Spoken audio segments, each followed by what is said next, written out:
Saya ingat ketika saya bertemu dengan Presiden Jokowi di Istana Merdeka. Menjelang Mas Gibran dan Mas Bobi mau mencalonkan sebagai wali kota Solo dan wali kota Medan. Saya mengatakan kepada Pak Presiden Jokowi sekaligus untuk menguji keseriusan beliau di dalam mencalonkan anak dan menantunya. Pak Presiden, apakah betul Bapak mau mencalonkan Mas Gibran dan Mas Bobi sebagai wali kota? Loh kenapa Pak Sekjen? Karena ketika Mas Gibran dan Mas Bobi sebagai wali kota, maka otomatis dia menjadi pejabat negara. Dan ini akan sangat rawan terhadap berbagai bentuk gratifikasi, suap, dan berbagai tindakan korupsi lainnya. Presiden Jokowi sempat termenung saat itu.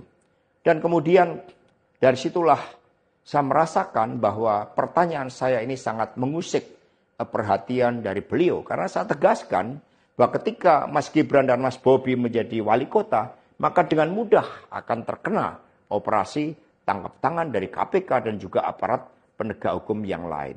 Maksud saya bertanya kepada Presiden Jokowi adalah untuk mengingatkan bahwa beliau sudah presiden. Buat apa kemudian anak-anaknya harus menjadi wali kota dan itu mengandung suatu risiko-risiko politik mengingat presiden juga berhadapan dengan begitu banyak pihak-pihak yang selalu mencoba berhadapan dengan Bapak Presiden. Tetapi beberapa saat kemudian saya menerima salah seorang menteri. Dan beliau mengatakan kepada saya bahwa sudah mendapatkan arahan dari Presiden Jokowi untuk melakukan revisi Undang-Undang KPK. Saat itu dijelaskan berbagai pasal-pasal penting. Misalnya bahwa pimpinan KPK tidak otomatis bertindak sebagai penyidik. Kemudian ada beberapa pasal-pasal yang tidak memungkinkan bagi penyidik independen untuk bergabung ke KPK.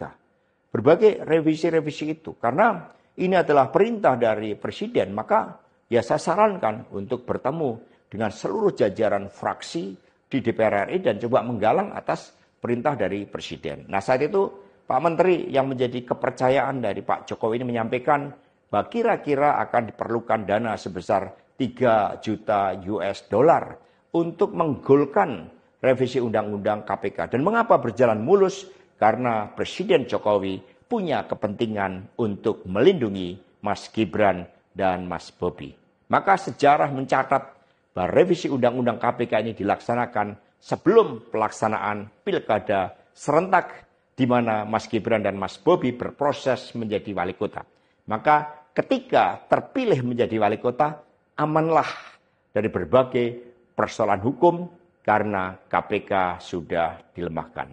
Jadi dari keterangan saya, yang saya pertanggungjawabkan secara hukum, secara politik, yang saya pertanggungjawabkan di atas Tuhan yang Maha Kuasa tentang kebenaran pernyataan saya ini meskipun tanpa bukti, rakyat Indonesia bisa mengetahui bahwa pelemahan KPK dilakukan oleh Presiden Jokowi, kemudian dampaknya dituduhkan kepada PDI Perjuangan. Ini jawaban buat Mas Novel Baswedan.